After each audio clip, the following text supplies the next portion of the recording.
What's up guys, AK with DCC train before final assembly of that gorgeous Bachmann On30 Climax.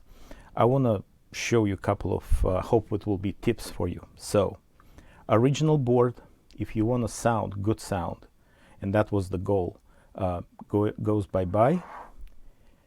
So I'm using 20 by 20 with a chamber, that speaker with good bass.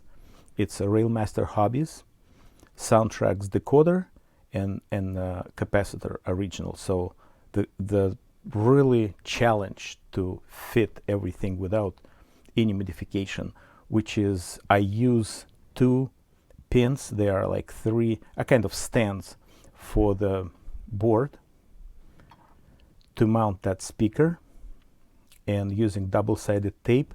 I'm usually using Scotch. It's very good, so avoid any vibrations. Mount that Soundtracks decoder. So using, you know, my favorite micro crystal clear, I'm going to put those two pieces together, and for maintenance purposes it can be removed. So here we go.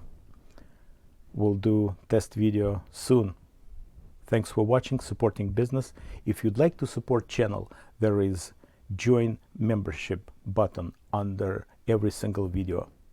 Happy holidays. Bye bye.